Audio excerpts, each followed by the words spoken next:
حسبنا الله ونعم الوكيل، نعم المولى ونعم النصير. أعوذ بالله من الشيطان الرجيم. بسم الله الرحمن الرحيم. الحمد لله الذي هدانا لهذا وما كنا لنهتدي لولا أن هدانا الله. لقد جاءت رسول ربنا بالحق، الصلاة والسلام والتحية والإكرام على سيد العصر ما في الوجود، سر الله في كل الموجود، نقطة دائرة الوجود، صاحب لواء الحمد والمقام المحمود، مولانا محمد الثقلين جد الحسن والحسين، محبوب رب المشرقين والمغربين بالقاسم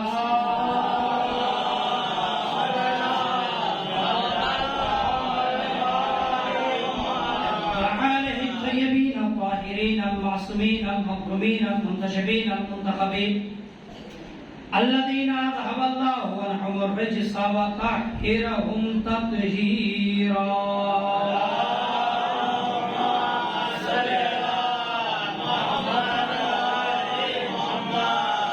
ولعنة الله على أعدائهم وقتلتهم وغاصب حقوقهم ومنكر فضائلهم ومصائبهم وشجاعتهم وسخاوتهم وطهارتهم وولايتهم عطشهم أجمعين. أما بعد، فقد قال رسول الله صلى الله عليه وآله وسلم: هذا حسين فعرفوا. صلوات پڑھ محمد.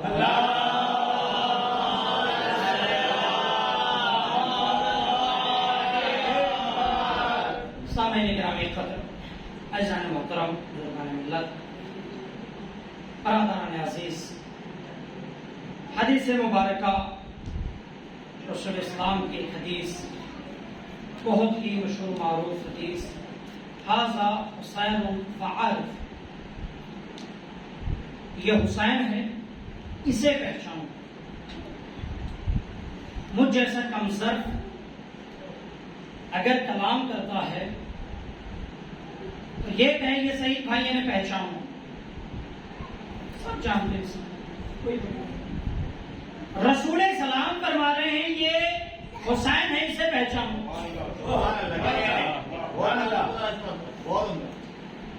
حاکم کا فعل کبھی حکمت سے خالی نہیں ہوتا. رسول سلام کہہ رہے ہیں کہ حسین ہے، اسے پہچانو. کیا مطلب؟ کیا مدینے والے نہیں جانتے تھے؟ جس کی ولادت پر کائنات تو چھوڑے، آسمان چھوڑ فرشتے آ جائیں، لوگ آئے، فطروس جیسا فرشتہ مبارکباد دینے کے لیے اور اپنے پروں کو لینے کے لیے آ جائے بغیر پہچانے. جس وقت امام حسین کی خلقت ہوئی، کائنات کے لوگ آ رہے مبارکباد دینے کے لیے. سب جان رہے تھے نبی کے ہاں نواسا پیدا ہوا. تو نواسا پیدا ہوا، کیا نام رکھا؟ حسین. تو ہم تو جان گئے یہ تو حسین کون ہے؟ رسول کے نواسے. بات ہو گئی تمام. تو پھر یہ رسول سلام الگ سے یہ کیوں کہہ رہے ہیں کہ حسین اسے پہچانے؟ کچھ تو حکمت ہے. یاد رکھیے گا، اگر حکمت جاننا چاہتے ہیں تو اس کے لیے صرف اور صرف ایک ہی جملہ کافی ہے، وہ یہ کہ جاننا اور ہے، پہچاننا اور ہے. جاننا اور ہے، پہچاننا اور ہے. لوگ امام حسین کو جانتے تھے، پہچانتے نہ تھے. جانتے تھے یہ نبی کے نواسے، اگر پہچانتے نہیں. اگر پہچانتے تو کربلا نوبت ہی نہ. لوگ اللہ کو جانتے ہیں مگر پہچانتے نہیں، اور جو پہچان جاتے ہیں اس کے در سے ہٹتے نہیں. وہ سرداریز ہوتے ہیں، لیکن جو پہچانتا ہی نہیں وہ یہی جانتا ہے خالق ہے، خالق ہے، خالق. لیکن جو پہچان جاتا ہے وہ یہ کہتا ہوا نظر آتا ہے: میرے خدا، تجھے یا تو میں نے پہچانا یا میرے علی نے پہچانا. یا تو میں نے پہچان لیا یا علی نے پہچان. تو عزیزو حسین کی معرفت آسان نہیں ہے. نبی نے یہ جو کہا کہ یہ حسین ہے اسے پہچان. اس زمانے کی بات تو چھوڑ دیں, ابھی تک لوگ نہ پہچان پائے. ابھی تک جبکہ اب کے اس وقت اتنے معجزات ہیں, خصوصی طور پر جن ایام میں آپ بیٹھے ہوئے ہیں.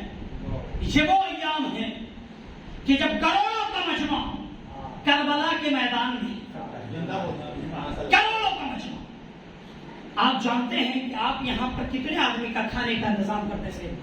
50 آدمی. کتنا پریشان ہوتے ہیں, دن رات ایک کرتے ہیں تب 50 آدمی کے کھانے کا انتظام ہوتا ہے. اور جہاں کروڑوں ہو, آپ میں سے نہ جانے کتنے ایسے ہیں جو کربلا سے آئے ہوں گے. خدا بند عالم تمام لوگوں کو زیارت سے مشرف کرے. آپ تمام اگلے سال انشاءاللہ کربلا معلیٰ پہنچے اور جا کر کے دیکھیں کہ جیسے ہی آپ نجف اشرف میں انٹری کرتے ہیں, وہاں سے لے کر وہ سکون کہ جیسے اپنے گھر آ گئے, اور وہاں سے لے کر کربلا تک ایک نہیں, 2 نہیں, 4 نہیں, 6 نہیں, 10 کروڑ کا مجمع ہے. کوئی ایک آ کر کے کہتے میں بھوکا آیا, کوئی ایک آ کر کے کہتے کہ وہ جو 3 دن کا بھوکا پیاسا تھا اس کے در سے میں پیاسا آیا ہوں. ہے کوئی؟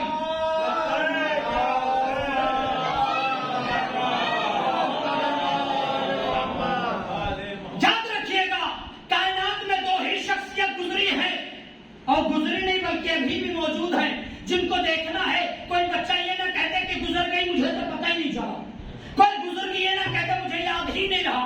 ابھی بھی وہ معجزات موجود ہیں, اور دونوں معجزات میں بیان کرتا ہوں. ایک معجزہ ہے خدا کا, اور معجزہ نہیں بلکہ اس کی خلقت کا نتیجہ یہ ہے. وہ چونکہ خالق ہے, وہ رازق ہے, اس لیے وہ اپنوں کو بھی رزق دیتا ہے, غیروں کو بھی دیتا ہے. جو اسے مانتا ہے اسے بھی رزق دیتا ہے, جو نہ مانے اسے بھی رزق دیتا ہے. جو اس کا سجدہ کرے اسے بھی رزق دیتا ہے, جو اسے سجدہ نہ کرے اسے بھی رزق دیتا ہے. جو اسے اللہ مانے اسے بھی دیتا ہے, جو اسے اللہ نہ مانے اسے بھی دیتا ہے. یعنی اس کے در پر دشمن بھی آ جائے تو اسے بھی دیتا ہے, دوست بھی آ جائے اسے بھی دیتا ہے. عزیزان محترم, یہ معجزہ واحد پروردگار کیا ہے, یا تو پھر در حسین پر آئے.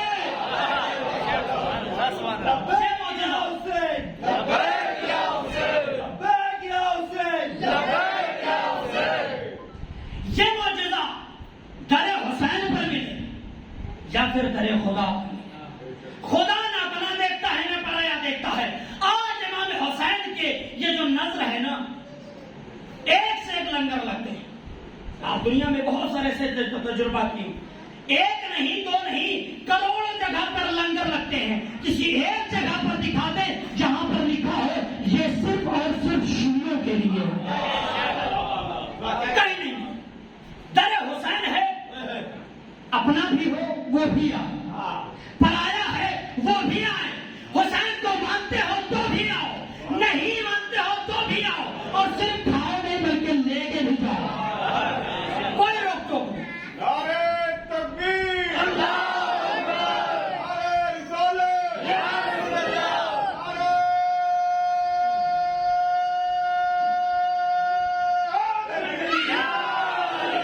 ابھی تک دنیا حسین کو پہچان ہی نہیں پائی.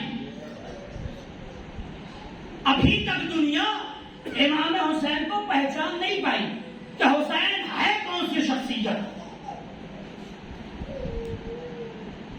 آج جناب آدم, چاہے جناب نوح ہو, چاہے ابراہیم ہو, چاہے وہ اسماعیل ہو, چاہے وہ اسحاق ہو, چاہے وہ یعقوب ہو, چاہے وہ موسیٰ ہو, چاہے وہ عیسیٰ ہو, عزیزان محترم تمام انبیاء کی بات کر رہا ہوں کہ اگر صرف اور صرف حسین اور حسینیت جناب آدم کے یہاں چلے جائیں تو حسین میں اتنی یہ آدم میں اتنی تاب نہیں ہے کہ حسین اور حسین کے چاہنے والوں کو کھانا کھلا سکے. بڑی بات کہہ رہا ہوں دلیل کے ساتھ. اگر حسین اور حسینیت، حسین کے ماننے والے جناب آدم کے ہاں چلے جائیں، جناب موسیٰ کے ہاں چلے جائیں، جناب عیسیٰ کے ہاں چلے جائیں، جناب رسول خدا کے ہاں چلے جائیں، تمام انبیاء کے ہاں اتنی جگہ نہیں ہے. لیکن چیلنج کے ساتھ کہتا ہوں، آدم سے لے کر خاتم تک تمام انبیاء کے چاہنے والے، تمام قوم والے امام حسین کے ہاں جائیں. حسین کے ہاں اتنے گھر موجود ہیں کہ سب کو جگہ دے سکتی ہے. حسین کے ہاں اتنے لنگر موجود ہیں کہ سب کو کھانا دے سکتی ہے. صلوات پڑھے محمد.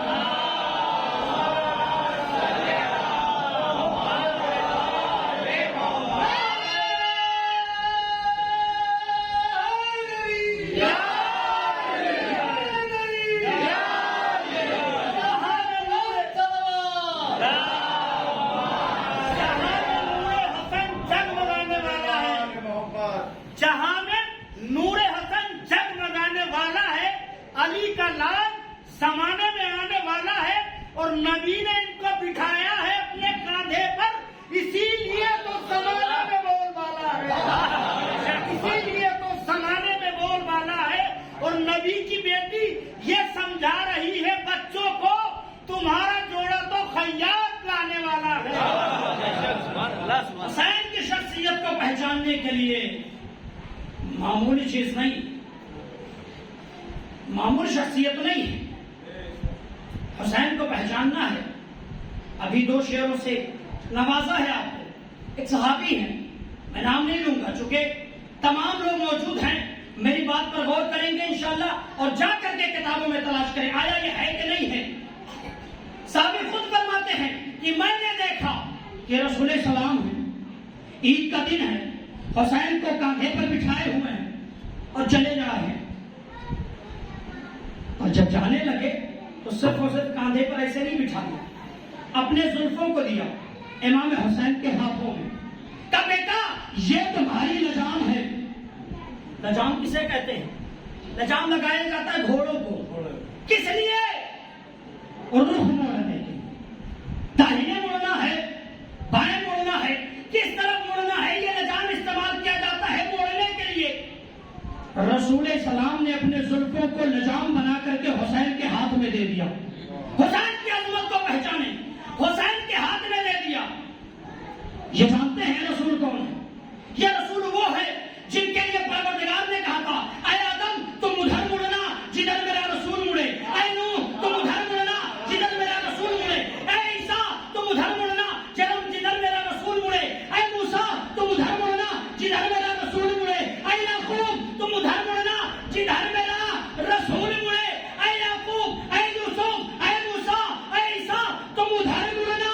یعنی 1,23,999 انبیاء کو ادھر مڑنا ہے جدھر میرا آخری نبی مڑے. ارے میرا آخری نبی ادھر مڑے گا جدھر میرا حسین مڑے. 1,23,999 انبیاء جدھر مڑے. رسول کا مقام کہ جہاں رسول مڑ جائے ادھر تمام انبیاء کو مڑنا ہے. اب ایک جملہ کہہ دوں، جملہ یہ ہے کہ جب پروردگار کی اتنی بڑی سلطنت کو موڑنا حسین کے بچپن کا کھیل ہو تو اس کی جوانی کا عالم کیا ہوگا. صلوات پڑھے محمد.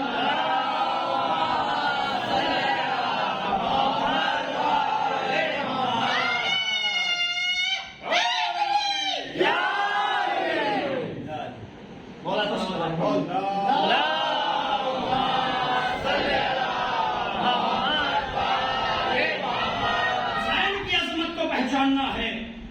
حسین وہ ہے کہ اگر کہہ دیں کہ مادر گرامی ہمارے لباس کہاں ہیں، بی بی کیا فرماتی ہیں؟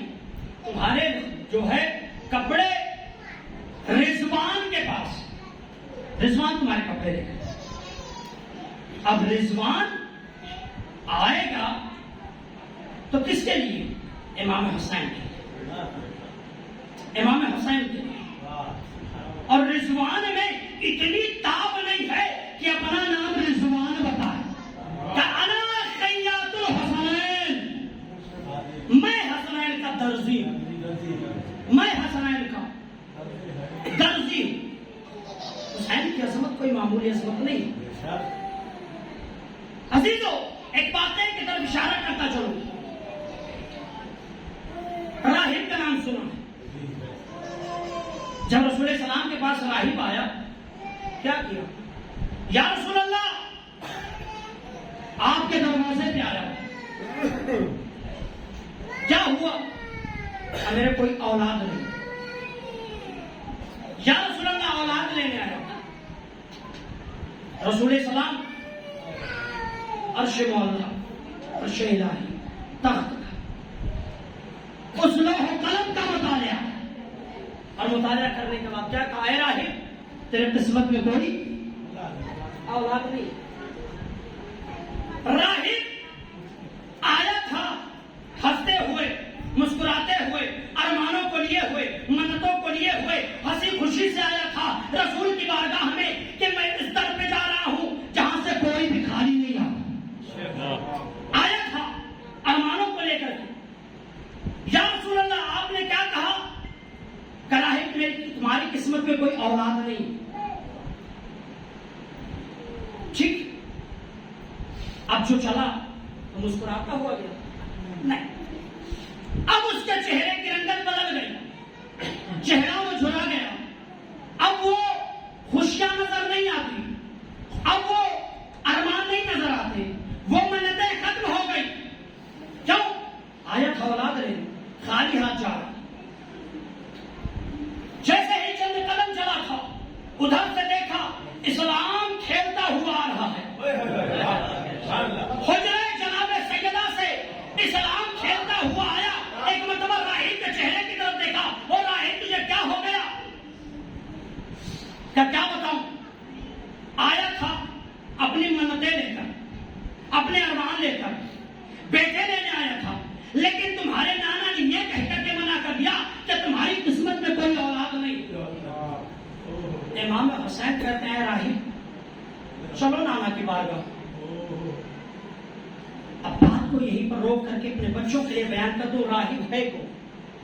راہب کسے کہتے ہیں؟ راہب ہوتا ہے عیسائیوں کا ایک عالم، جیسے ہندوؤں میں پنڈت، آپ کے ہاں مولانا، ان کے ہاں راہب کہا جاتا ہے، ایک عالم دین۔ اچھا، آپ میں سے ایک شخص اٹھے اور جا کر کے کسی سے کوئی چیز مانگ لے، کوئی چیز طلب کر، تو یہی کہا جائے گا شیعہ قوم میں سے ایک شخص آیا تھا۔ لیکن اگر آپ کے یہاں کا کوئی رہبر جائے اور وہ کسی کے آگے ہاتھ پھیلا دے، تو اب تنہا ایک قوم کا مسئلہ نہیں ہے، پوری ملت کا مسئلہ ہے۔ راہب جب آیا تھا تو اب وہ تنہا ظاہر طور پر تھا، باطن طور پر پوری شخصیت اس کے پیچھے تھی۔ راہب آیا تھا اپنی قوم میں بتا کر کہ میں مسلمانوں کے پیغمبر کے پاس جا رہا ہوں، کیا کرنے؟ بیٹے لینے۔ اب اگر خالی ہاتھ جاتا، خالی ہاتھ جاتا تو کیا ہوتا؟ ایک ہی جملہ نا کہ تم مسلمانوں کے رہبر کے پاس گئے تھے، ان کے لیڈر کے پاس گئے تھے، کیا لے کر آئے؟ اور اگر راہب وہاں یہ کہہ دیتا کہ میں خالی ہاتھ آیا، رسول کی شخصیت پر ایک دھبا آ جاتا۔ امام حسین نے کہا راہب، نانا جان، آپ نے کیا کہا؟ کہ بیٹا اس کی قسمت میں کوئی اولاد نہیں۔ امام حسین فرماتے ہیں نانا جان، میں نے اسے ایک اولاد عطا کیا۔ ایک مرتبہ کہتے بیٹا اس کی قسمت میں کوئی اولاد نہیں ہے، نانا جان میں نے اسے 2 اولاد عطا کیا۔ بیٹا اس کی قسمت میں کوئی اولاد نہیں ہے، میں نے اسے 3 اولاد عطا کیا۔ جتنا رسول سلام کہتے جاتے ہیں بیٹا اس کی قسمت میں اولاد نہیں ہے، اتنا ہی امام حسین کہتے ہیں میں نے ایک بیٹا اور عطا کیا۔ ایک وہ وقت آیا، جناب جبرائیل چلے، رسول سلام کے پاس آئے، کندھے کو روکا،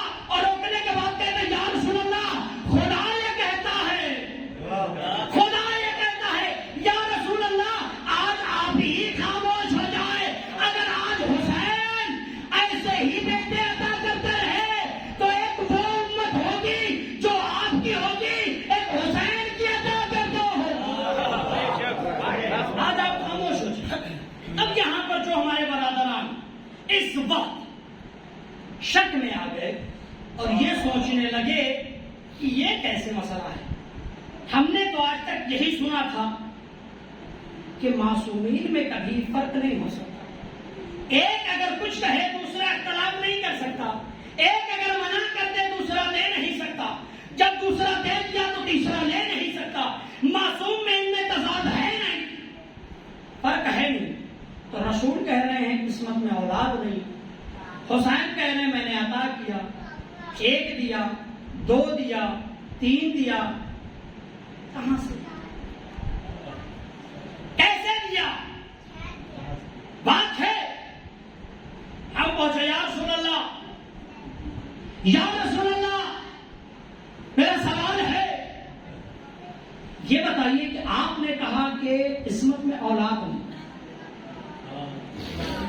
امام حسین ہے وہ بیٹے پر بیٹے عطا کیے جا رہے ہیں.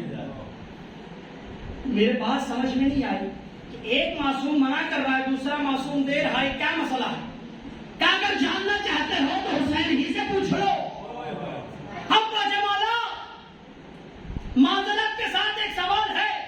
جب آپ کے نانا نے منع کر دیا تھا اور کہہ دیا تھا کہ تیری قسمت میں کوئی اولاد نہیں ہے, تو پھر یہ بیٹے کہاں سے دیے؟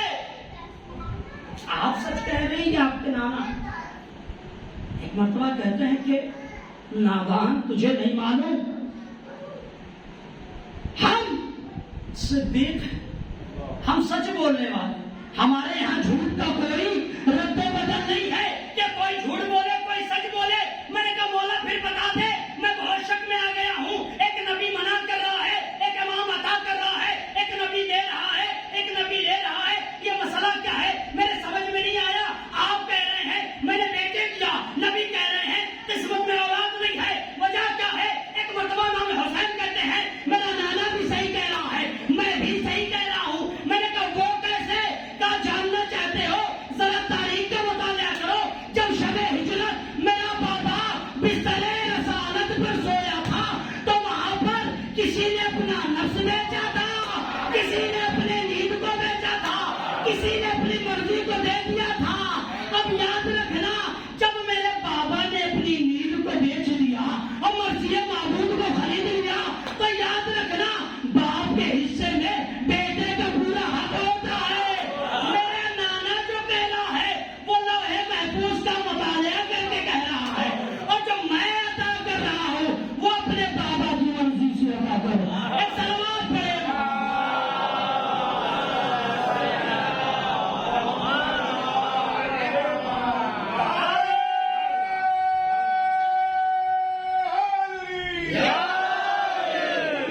جہاں میں جو بھی حسینی مزاج رکھتا ہے, جہاں میں جو بھی حسینی مزاج رکھتا ہے وہ اپنے پاؤں کی ٹھوکر میں تاج رکھتا ہے, وہ اپنے پاؤں کی ٹھوکر میں تاج رکھتا ہے. اور ستم کی فوج نے یہ کہہ کے گھاٹ چھوڑ دیا علی کا شیر علی سا مزاج رکھتا ہے. سلوات پڑھ دے محمد کا.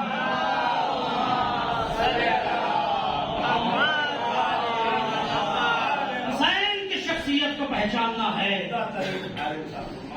پڑھے تاریخ. میں نے جو دیا ہے چونکہ میرے بابا کے پاس مرضی معبود تھی. جب شب ہجرت میرا بابا بستر رسالت پر سویا تھا تو اس نے اپنی نیند کو بیچا تھا اور خدا نے اپنی مرضی کو دے دیا تھا. جب میرے بابا کے ہاتھ میں مرضی پروردگار آ گئی تو اب بابا کا جو حق ہے, باپ کے پورے وراثت میں بیٹے کا پورا حق میں نے وہاں سے. عزیزوں, حسین کی عظمت معمولی عظمت نہیں ہے. حجرہ جناب سیدہ ہے, پنجدن پاک علیہ الصلوۃ والسلام تشریف فرما ہے.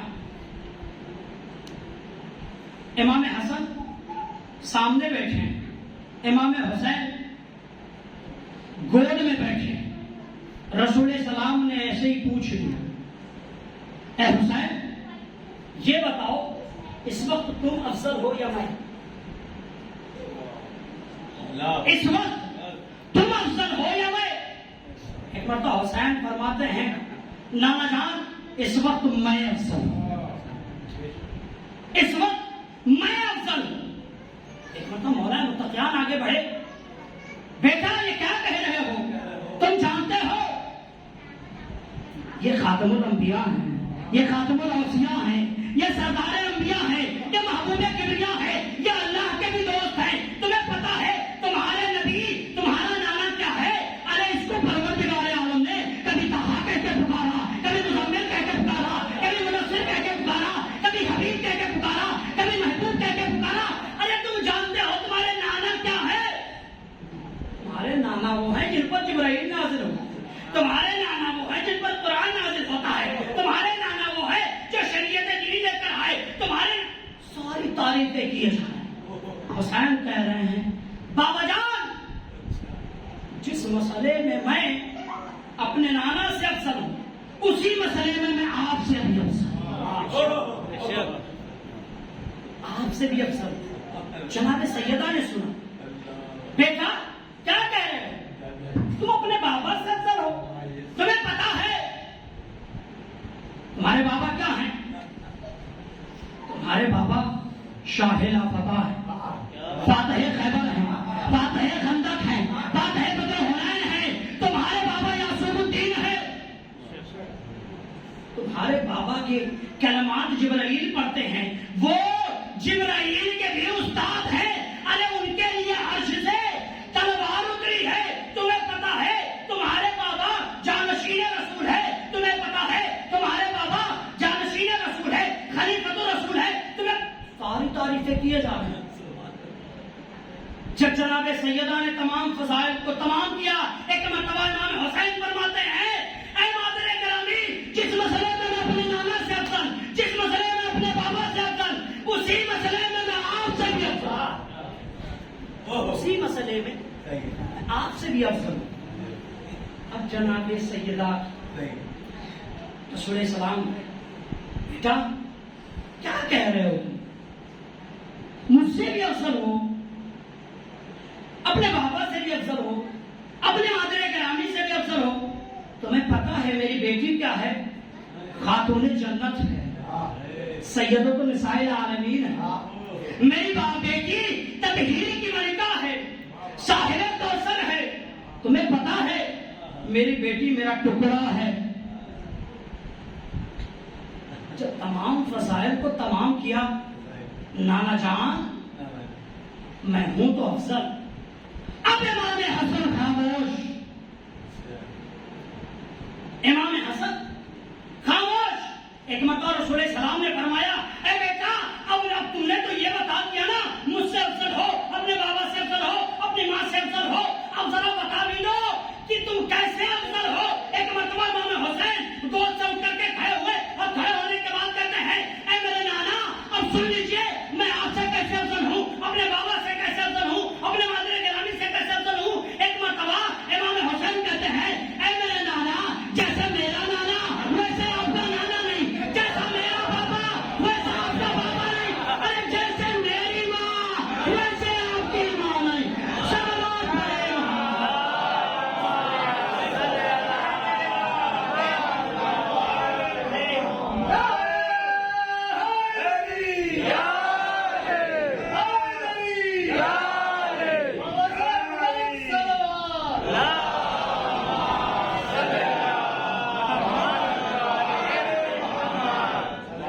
حسین کی عظمت کو پہچانتی کیا دنیا؟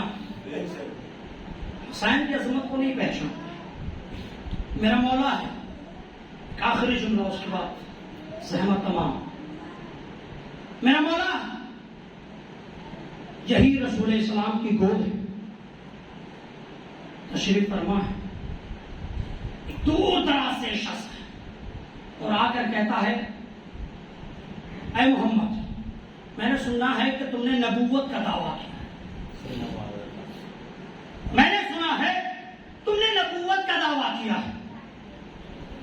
کہاں کا میرا ایک سوال ہے، اگر اس کا جواب دے دیتے ہو تو میں آج سے جا کر کے پوری دنیا میں اعلان کروں گا، پوری دنیا میں اعلان کروں گا کہ یہ مسلمانوں کے نبی یہ اللہ کی طرف سے بھیجے گئے ہیں، انہیں سب نبی مانو، اور اگر آپ نے جواب نہ دیا تو میں یہ پوری دنیا میں جا کر اعلان کروں گا کہ ان کا دعویٰ جھوٹا ہے، یہ کوئی نبی بھی نہیں، کوئی اللہ کی طرف سے نہیں ہے، ایسا کچھ بھی نہیں ہے۔ ایک مرتبہ رسول سلام کہتے ہیں کہ جواب مجھ سے چاہتے ہو یا میرے گودی کے لال سے؟ جواب مجھ سے چاہتے ہو یا میری گودی کے لال سے؟ جیسے ہی مولا کی طرف دیکھا یہ میرے سوالوں کا جواب دے گا، یہ میرے سوالوں کا جواب دے گا۔ میرا مولا فرماتا ہے کہ سوال کرتے ہو یا میں جواب شروع کر دوں؟ سوال شروع کرتے ہو یا جواب میں شروع کر دوں؟ اس نے کہا اب میں سوال بھی آپ ہی سے سنوں گا اور جواب بھی آپ ہی سے سنوں گا۔ میرا مولا نے کہا تیرے ذہن میں سوال یہ ہے، کیا کہا؟ تیرے ذہن میں سوال یہ ہے کہ دنیا کی کون سی 10 چیزیں ایسی ہیں جو ایک دوسرے سے سخت ہیں؟ اس نے کہا میں سوال کی تائید کرتا ہوں، میرا سوال یہی کہ دنیا کی 10 چیزیں ایسی کون ہیں کہ جو ایک دوسرے سے سخت ہیں؟ میرے مولا نے سوال کی تائید ہوئی، ہو گئی؟ کہا ہاں۔ کا جواب سن لو، دنیا میں پروردگار عالم نے سب سے سخت پتھر کو بنایا، کا پتھر سے سخت لوہے کو بنایا جو پتھر کو بھی کاٹ دیتا ہے، لوہے سے سخت آگ کو بنایا جو لوہے کو بھی پگھلا دیتا ہے، آگ سے سخت پانی کو بنایا جو پانی آگ کو بھی بجھاتا ہے، پانی سے سخت بادل کو بنایا جو پانی کو بھی لیے پھرتا، کا پانی سے سخت ہوا کو بنایا، بادل سے سخت ہوا کو بنایا جو ہوا بادلوں کو بھی لیے پھرتی، کا ہوا سے سخت اس فرشتے کو بنایا جو فرشتہ ہوا کو چلاتا، کا اس فرشتے سے بھی سخت ملک الموت کو بنایا جو اس کی بھی موت لے لے گا، کا ملک الموت، موت سے سخت ملک الموت کو بنایا جو موت اس ملک الموت کو بھی آنے، اور اس ملک الموت سے سخت موت کو بنایا جو ملک الموت کو بھی آنی ہے، ملک الموت کو بھی آنی ہے، کا موت سے سخت اس امر کو بنایا جس امر کی وجہ سے موت آنی ہے، اور اس امر سے سخت اولی الامر کو بنایا، اس امر سے سخت اولی الامر کو بنایا جس کا بیٹا تجھے جواب دے رہا۔ یہ 10 چیزیں ایسی ہیں کہ جس کو پروردگار عالم نے سب سے سخت امر سے سخت، حکم سے سخت اس اول الامر کو بنایا جو یہ حکم دیتا ہے اس کا بیٹا تجھے جواب دے رہا۔ بس عزیز خداوند عالم آپ کے ان تمام عبادات کو قبول فرمائے۔ پر رہا تو جوازتہ محمد والے محمد کا یہ جتنے بھی شان حضر کرار یہاں پر تشریف فرما ہے ان کی جان مال عزت آبرو کی حفاظت فرما، ہمارے اللہ ان تمام لوگوں کو طول عمر عطا فرما، ہمارے اللہ تو جوازتہ محمد والے محمد کا تمام لوگوں کے دلی مقاصد کو پورا فرما، ہمارے اللہ تو جوازتہ محمد والے محمد اس فرش عزا پر جو بھی حضرات موجود ہیں جو نہیں آ پائے کسی سبب سے، پروردگار اگلے سال ان تمام لوگوں کو روضات مقدسہ کی زیارت نصیب فرما، ہمارے اللہ تو جوازتہ محمد والے محمد کا یوسف زہرا کے ظہور میں تاجیل فرما، بار اللہ تو جوازتہ محمد والے محمد کا ہمارے ماؤں بہنوں کی پردوں کی حفاظت فرما، بار اللہ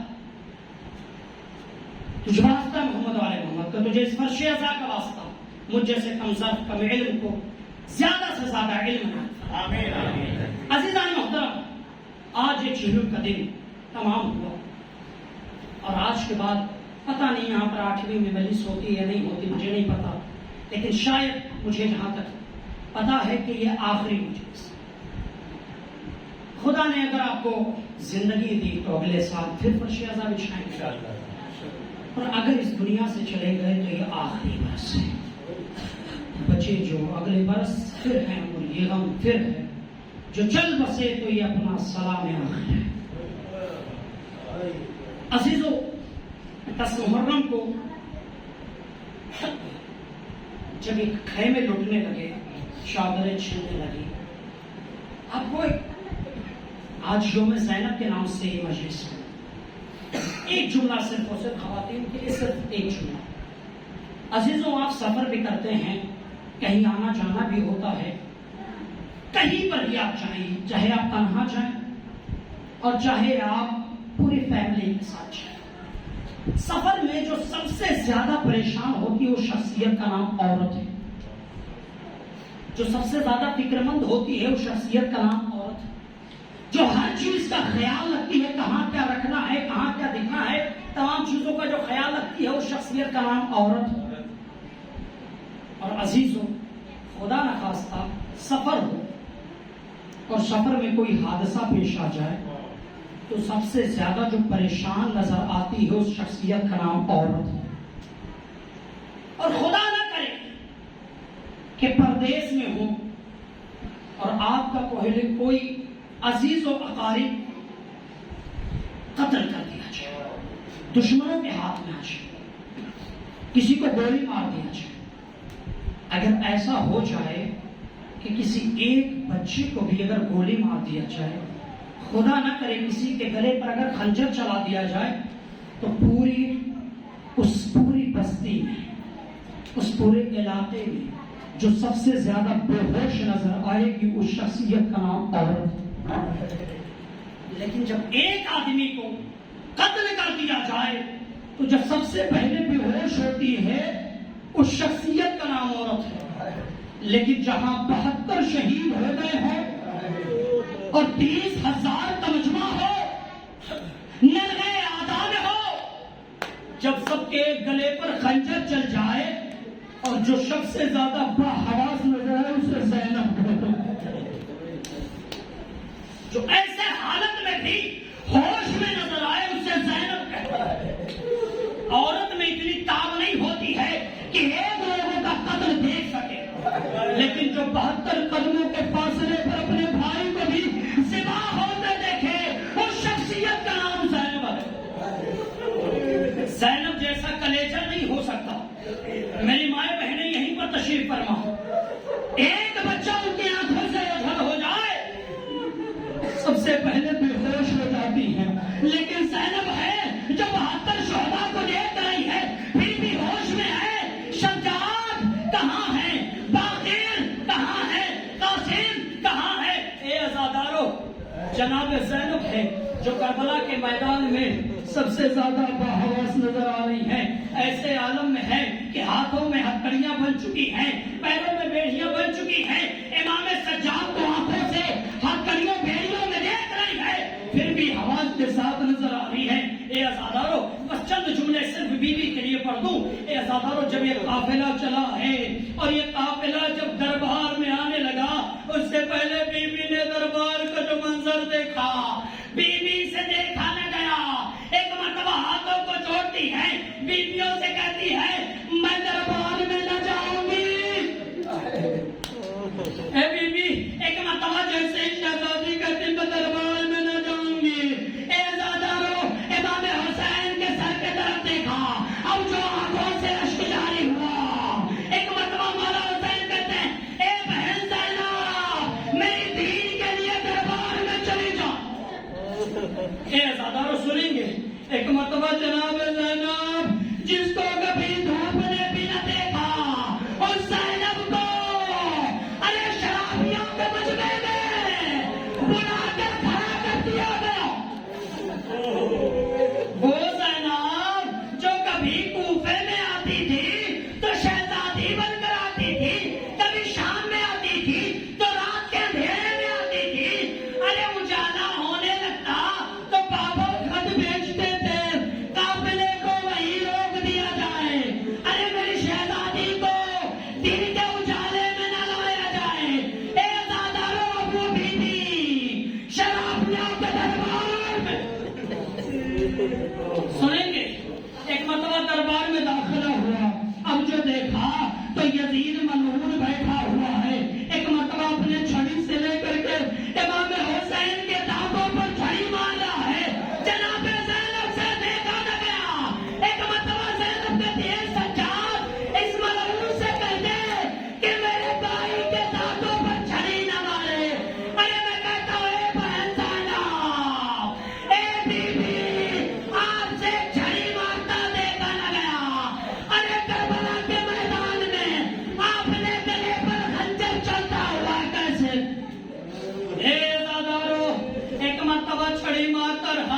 جب زینب نے منع کرایا رک گیا. بس عزادارو ایک مرتبہ ایک قطار لگ گئی, تمام بیویاں کھڑی ہو گئی. سامنے جناب سکینہ ہے, ایک مرتبہ رقیہ ہے, ایک مرتبہ لیلا ہے, رباب ہے, آخر میں سب سے جا کر کے اور جناب زینب کھڑی ہے. اے عزادار ایک مرتبہ جناب سکینہ کو دیکھتا ہے, اپنے ہاتھوں سے اپنے چہرے کو چھپائے ہوئے کھڑی ہے. ایک مرتبہ کہتا ہے یہ بچی کون ہے؟ کسی نے کہا یہ حسین کی لاڈلی بیٹی سکینہ ہے. ایک مرتبہ بیٹی سے پوچھتا ہے اے بیٹی, اے بچی, تو نے اپنے ہاتھ کو چہرے پر کیوں رکھا ہے؟ ایک مرتبہ بچی جواب دیتی ہے میرے پھوپھیوں کے بال بڑے ہیں, انہوں نے اپنے بالوں سے پردہ کر رکھا, میرے بال چھوٹے ہیں نا. ایسا بات سنیں. ایک مرتبہ شمر کہتا ہے یہ وہی بچی ہے جس کو حسین کے سینے پر نیند آتی تھی, یہ وہی بچی ہے جس کو حسین سبینا کہتے تھے, یہ وہی بچی ہے جس سے حسین سکینہ کہتے تھے اور اپنے سینے پر سلاتے تھے. ایک مرتبہ یزید ملعون کہتا ہے اے بیٹی اگر میں تیرے بابا کی محبت کو دیکھنا چاہوں تو دیکھ سکتا ہوں. ایک مرتبہ ملعون جیسے ہی کہتا ہے میں ایسے نہ مانوں گا کہ تیرا بابا تجھ سے محبت کرتا تھا, میں تیری محبت کا امتحان لوں گا. ایک مرتبہ کہتا ہے کہ میں چاہتا ہوں کہ یہ دشت میں رہتا ہوا سال تمہاری گود میں آ جائے. اے عزادارو قیامت آئے, سکینہ نے اپنے جلے ہوئے دامن کو پھیلایا. اے بابا تمہاری بچی کا امتحان ہو رہا ہے, ہماری گود میں آ جاؤ. امام حسین کا سر اٹھا, دشت سے اٹھ کر سکینہ کی گود میں آیا. علیزہ بڑے دنوں کے بعد سکینہ نے بابا کو سر پایا, اب سکینہ لپٹ گئی. اے عزادار ایک مرتبہ سکینہ کہتی اے بابا, ارے آپ کے بعد مجھے تماچے لگا. اے عزادارو ایک مرتبہ جناب سکینہ سے مخاطب ہو کے ختم ہوا. کہتا اس میں علی کی بیٹی کون ہے, عباس کی بہن کون ہے؟ ایک مرتبہ جناب سامنے کھڑی ہو جاتی ہے, کہتی اے ملعون میری شہزادی تجھ سے بات نہیں کرنا چاہتی ہے, چونکہ تو شراب کے نشے میں ہے, میری شہزادی تجھ سے کلام نہیں کرنا چاہتی. ایک مرتبہ یزید کہتا یہ بوڑھی عورت کون ہے, اسے توڑے مار کے ہٹایا جائے. اے عزادارو ایک مرتبہ کیا دیکھا, کچھ حبشی غلام تھے جو تخت کے پیچھے بیٹھے ہوئے تھے. روایت کرتی ہے 300 حبشی غلام جو بیٹھے ہوئے تھے. ایک مرتبہ ایک ملعون تازیانہ لے کر آگے بڑھا اور چاہتا ہے کہ فضا کے اوپر تازیانہ برسائے. جناب فضا نے دیکھا حبشی غلام بیٹھے ہوئے ہیں, دربار میں کہتی ہے ارے آپ میں سے کون ہے جو حبش کا رہنے والا ہے, کیا تم نہیں دیکھ رہے کہ تمہارے گھر کی خاتون کو کس طریقے سے ذلیل. اے عزادارو ایک مرتبہ حبشی غلاموں میں سے سردار آیا, کہتا ہے بوڑھی تو نے کیوں حبش کا نام لیا, تو نے حبش کا نام کیوں لیا؟ ایک مرتبہ جناب فضا کہتی ہے اے آنے والے ذرا میرے سوال کا جواب دے دے, تیرے حبش میں شہزادی کون ہے؟ ایک مرتبہ کہتا ہے ایک محمودہ نام کی بیوی تھی, اب وہ وہاں پر نہیں ہے, اس کی چوٹیاں رکھی ہیں, ہم اس کی پیروی کرتے ہیں. اے عزادارو ایک مرتبہ شہزادی پوچھتی ہے وہ بیوی کہاں گئی, کہاں وہ